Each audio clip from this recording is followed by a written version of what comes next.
Hello viewers, welcome to movie updates and explain YouTube channel.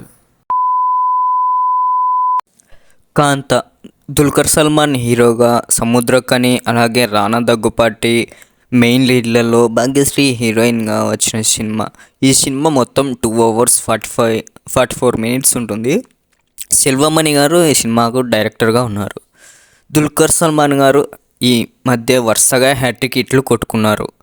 చాలా వరకు సీతారామం, మహానటి, అలాగే lucky Bhaskar ఇలా తెలుగులో హ్యాట్రిక్ హిట్స్ కొట్టుకొని కాంత అనే టైటిల్తో మళ్ళీ మన ముందుకు వచ్చారు. ఇక ఈ సినిమా ఎలా ఉంది, ఈ హ్యాట్రిక్ అలాగే కంటిన్యూ అయిందా లేదా ఈ రివ్యూలో చూద్దాం. ఇక ఈ సినిమా స్టోరీ లైన్ విషయానికి వస్తే, సముద్రకని గారు ఒక గొప్ప డైరెక్టర్. అనాథగా ఉన్న దుల్కర్ సల్మాన్ని ఒక స్టార్ హీరోను చేస్తాడు.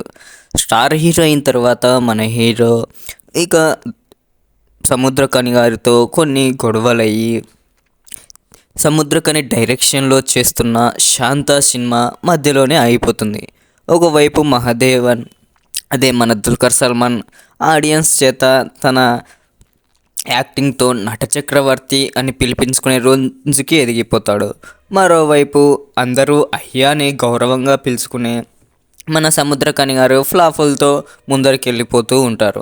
అయితే కొన్నాళ్ళ తర్వాత ఆగిపోయిన అదే సినిమాను మళ్ళీ దుల్కర్ సల్మాన్తోనే సముద్రకని గారే డైరెక్షన్ చేసి తిరిగి స్టార్ట్ చేస్తారు. ఒకరితో ఒకరు మాట్లాడుకోవడానికి కూడా ఇష్టపడనంతగా వీళ్ళ మధ్య జరిగిన గొడవ ఏంటి, అసలు ఈ సినిమాలో హీరోయిన్ పాత్ర పోషించిన కుమారి ఎవరు, మహాదేవన్తో ఆమె ప్రేమలో పడిన తర్వాత ఏం జరిగింది, అసలు ఈ సినిమా షూటింగ్ పూర్తయిందా లేదా, ఈ సినిమా షూటింగ్లో జరిగిన హీరోయిన్ మర్డర్ కారణం ఎవరు, ఎందుకు ఈ మర్డర్ జరిగింది అనేది సినిమాలో చూసి తెలుసుకోవాలి. ఒక సినిమాలో మళ్ళీ సినిమా తీయడం అంటే అది సాహసం అనే చెప్పాలి. దానికి తోడు మళ్ళీ అది ఆడియన్స్కు మైండ్కి ఎక్కేలా తీయాలంటే కొద్ది కష్టమైన పనే. ఈ సినిమా మొత్తం ఓల్డెన్ డేస్ అంటే 1950 కాలం నాటి స్టోరీని బ్లాక్ అండ్ వైట్లో చూపిస్తూ, అలాగే ఆ కార్లు అయితేనేమి, ఆ సెట్స్ అయితేనేమి, ఆ హెయిర్ స్టైల్స్, డ్రెస్సులు, మేకప్, లొకేషన్స్ ప్రతి ఒక్కటి మెయింటైన్ చేసుకుంటూ తీయాలి. స్టూడియో సెట్టింగ్, సినిమా షూటింగ్లో జరిగే హడావిడి ఇవన్నీ చాలా క్లియర్గా కళ్ళ కట్టినట్టు చూపించారు డైరెక్టర్ గారు. ముఖ్యంగా ఆర్ట్ డిపార్ట్మెంట్ చాలా బాగా పనిచేసిందని చెప్పుకోవచ్చు. సినిమా బ్యాక్గ్రౌండ్తో చాలా బాగా మెయింటైన్ చేసుకుంటూ వచ్చారు. కానీ స్టోరీ పరంగా చూస్తే ఇందులో కొద్దిగా స్టోరీ లేకపోయిందేమో అని అనిపిస్తుంది. ఫస్ట్ హాఫ్ మొత్తం దుల్కర్ సల్మాన్ అలాగే సముద్రకని గారి మధ్య ఉన్న గొడవలు నువ్వా నేను అన్నట్లుగా జరిగే ప్రతి సీను చాలా ఇంట్రెస్టింగ్గా అనిపిస్తుంది. ముఖ్యంగా దుల్కర్ సల్మాన్ అలాగే సముద్రకని ఇద్దరు పోటాపోటీగా నువ్వా నేను అన్నట్టు యాక్టింగ్లో ఇరగదీశారు. ఇక వీళ్ళ ఇద్దరి మధ్యలో భాగ్యశ్రీ యాక్టింగ్ కూడా చాలా బాగుంది. శాంత అంటూ వాళ్ళ అమ్మ కథను సినిమాగా తీయాలనుకున్న సముద్రకని గారికి అడుగడుగున సినిమా ఆగిపోతూ ఉంటే, తర్వాత మళ్ళీ మన దుల్కర్ సల్మాన్తోనే మళ్ళీ సినిమా స్టార్ట్ చేస్తే, అప్పుడు శాంతను కాస్త కాంతాగా హీరోనే సినిమా టైటిల్ మార్చి దాంతోపాటు కొన్ని సీన్లు తీసేసి ఈయన కొత్తగా రీక్రియేట్ చేస్తూ బాగానే తీసుకొచ్చారు. ఆ సినిమా ఇష్టం లేక దుల్కర్ సల్మాన్ గారు చేసే సీన్లు కొద్దిగా మన సముద్రకని గారికి నచ్చక దాన్ని ఆపేయలేను అని చెప్పలేక అలాగే ముందుకు సాగడం పర్లేదు బాగానే ఉంది.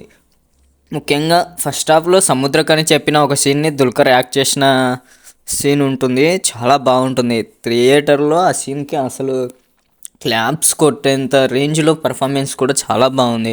అలానే దుల్కర్ సల్మాన్, భాగ్యశ్రీ మధ్య సాగే కొన్ని లవ్ సీన్లు కూడా చాలా బాగానే ఉన్నాయి. దుల్కర్ సముద్రకని మధ్య సాగే సీన్లు అయితే చాలా ప్లస్ పాయింట్ అనుకోవచ్చు. ఎందుకంటే ఇద్దరు మంచి యాక్టర్లే. ఇక సముద్రకని గారు యాక్టర్గా కాకుండా డైరెక్టర్ కూడా కాబట్టి ఆయన గురించి యాక్టింగ్ గురించి చెప్పక్కర్లేదు. ఇక మన దుల్కర్ సల్మాన్ గారి గురించి ప్రత్యేకంగా చెప్పాల్సిన అవసరమే లేదు. ఆయన ఏ విధంగా యాక్ట్ చేశారో సీతారామం సినిమాలు అలాగే మిగతా సినిమాల్లో కూడా అర్థమైపోతుంది. లక్కీ భాస్కర్ ఇట్లాంటివన్నీ చూసానే అర్థమైపోతుంది. ఒక విధంగా చెప్పాలంటే ఆయన మన తెలుగు యాక్టర్గా ఓన్ చేసేసుకున్నాం.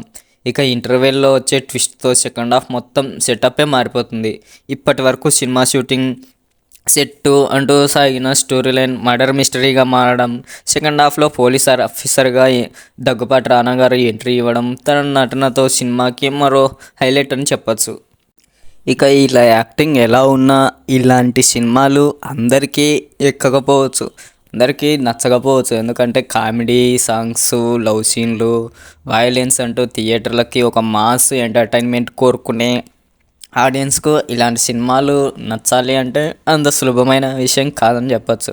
కానీ సినిమాలో అందులో ఉన్న యాక్టర్స్ యాక్టింగ్ని చూసి విజిల్స్ వేసే వాళ్ళకు మాత్రం ఈ సినిమా పర్లేదు బాగానే ఉంటుంది అని అనిపిస్తుంది.